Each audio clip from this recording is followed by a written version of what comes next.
Oh, hello, magandang umaga po sa inyo lahat ng mga katrasuhan. Isang magandang pinagpalang araw na naman mga kaibigan. Mukhang ano na yan. Nandito po tayo sa lugar na ito mga kaibigan, sa isang gilid ng bundok na ang tingin ko rito sa batong sign na ito ay parang isang bungo na nakadilat kung papaano.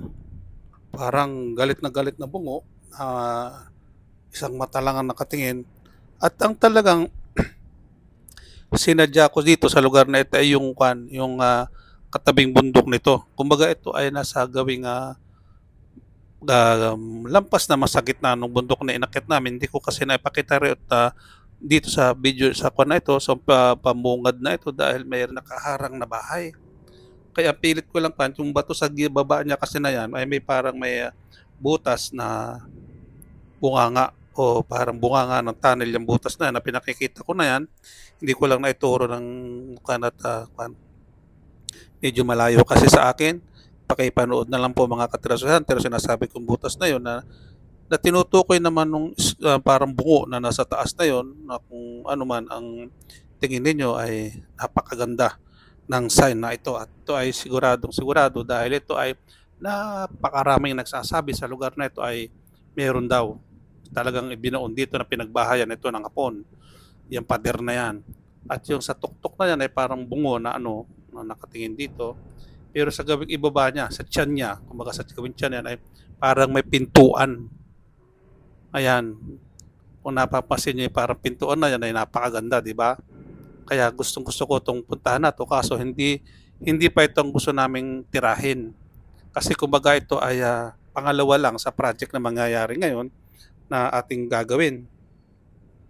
Kaya kailangan ito ay basahin nating mabuti at kung ano man ang may comment nyo dito ay comment na lang po mga kaibigan, at yung ating subscribe ay pakipindot din at notification bell natin ay pakipindot na rin po. Mag-subscribe po, mag-subscribe, mag-like na mag-like, at habang kayo po ay mag-comment dito sa bungo na ito na may butas sa gawing tiyan niya, sa gawing dibdib.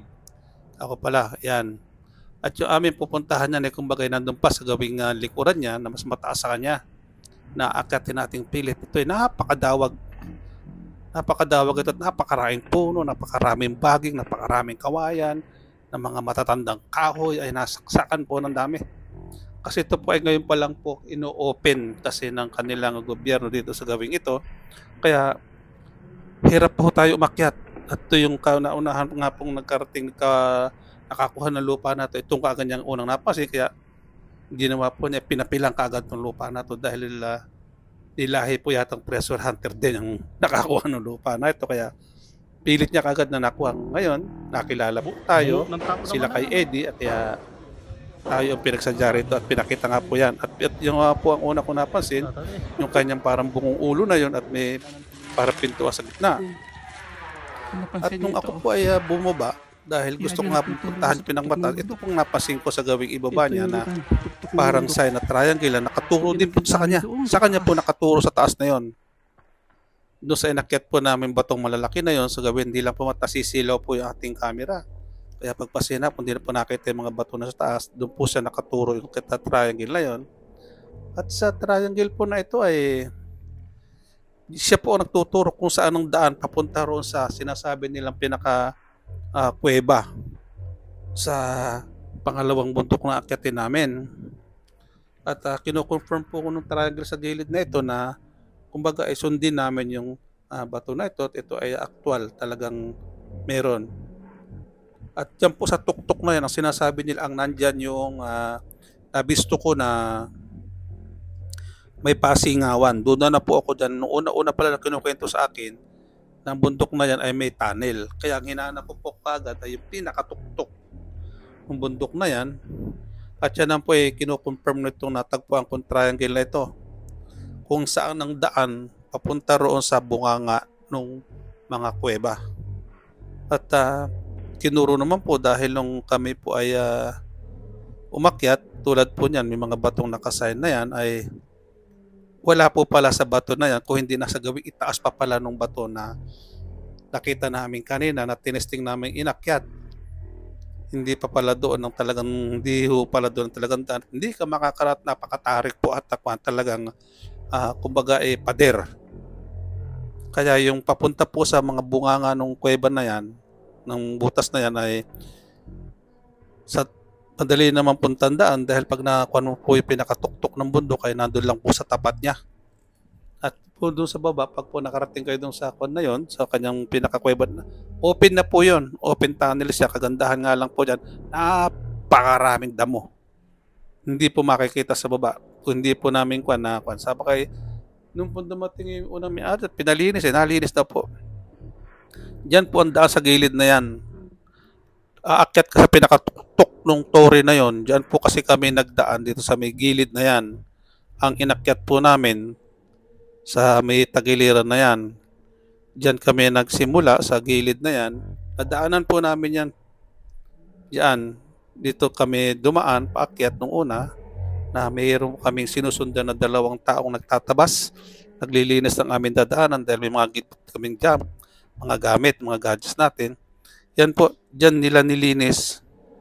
Gada may butas na malaking ganyan, dyan po kami pinagpapahinga hanggang medyo kapatagan po ng konti na pwede ka mag-upo, magpa-relax-relax.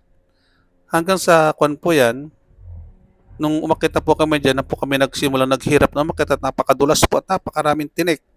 At dito po sa biyak na yan, ay medyo patag po yan. Nandiyan po yung bungo na nilampasan namin. Yan po, nandiyan po nakalagay yung bungo na nakikita po natin na isang kubeltahan po natin kung sakaling mapuha natin yung kan.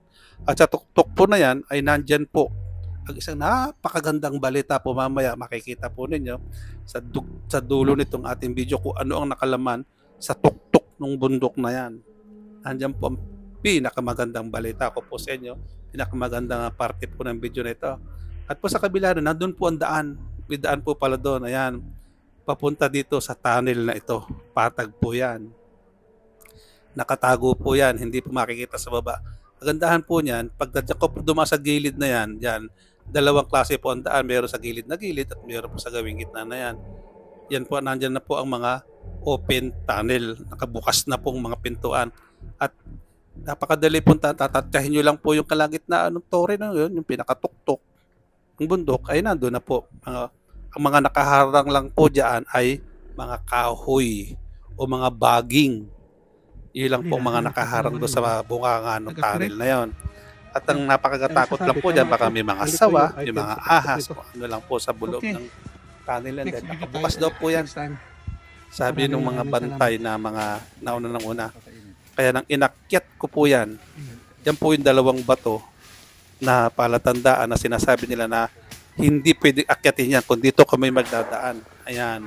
Napakadawag at napakatarik. Nung inakyat na po namin mga kaibigan, ito na ang napakagandang parte na napakataas namin.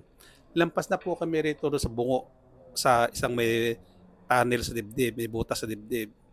May pintuan na nakasign sa dibdib nung nilampasan na po namin. Hindi ko na po napakita ang video doon dahil hindi naman po makikita pag nandun kami sa gawing itaas dahil sa saksakan po ng daming halaman ng mga kahoy.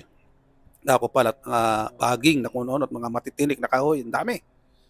At sa pwesto pong ito ay napakaganda at napaka-presko at napakataas.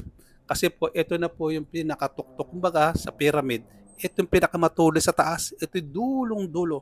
Ang kagandahan lang po dito, kahit na po na sino mag-isip dito, ay hindi po ito tinumpok yung mga bato ng kalikasan.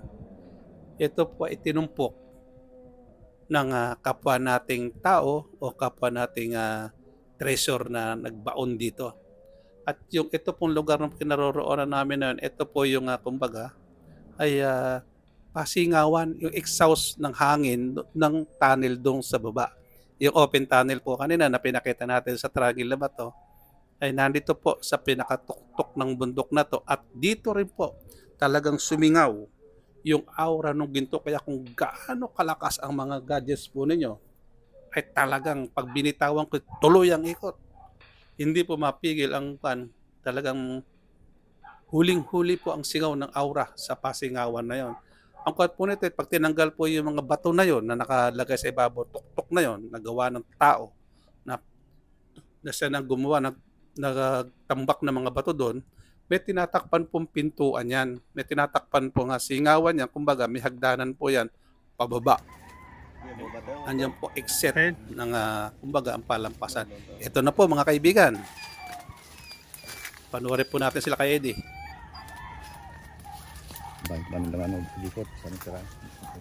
Napakataas po, di po ba? Habang siniset po nila kay Eddie yung kanyang gamit, ayan, hindi na lumayo. Yan na. Nasa harapan na niya. Yan na po pinakatuktok. Yung mga batong nakakamada na yan. Toxic camera po ang makaraminan natin eh. Hindi inilapit ng gusto para makita yung mga nakakamadang bato na yan eh. Yan, yung lugar po tao na yun, pababa, papunta ro sa bunganga ng tanay, pinatatapasan ko na. Ayan.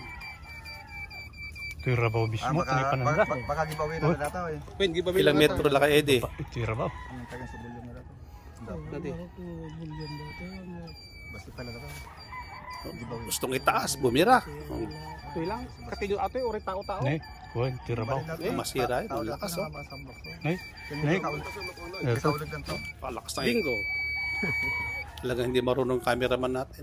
May salat? Hindi pinakita. May salat. Ito yung Rabaw sa. Data lang, ikat-ikat lang. Ito yung Rabaw na. Ikot ka agad. 1 meter.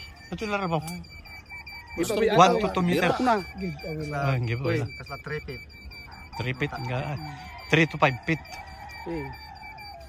Ay, tuktok kami ng bundok, yung touring ganon, sa tuktok. Ito yon. Ayan ang paligid, tingnan mo. Ayan. Napakagaling mo talaga kay Eddie. Saludo kami sa iyo. Sa likod ko, Galing mo. andyan na yung batong dalawang malalaki na tunnel na sabi nila. Diyan, Layo niyan. ayan. Ito yung pinaka, kumbaga, yung ganon niya. Nandito kami sa tuktok nito. Ito yung giveaway na puro bato. Oo. Nandito yung giveaway. Swerte. Thank you, Lakay Eddie. Napakagaling mo. Saludo talaga kami sa iyo. Thank you. Maraming salamat po.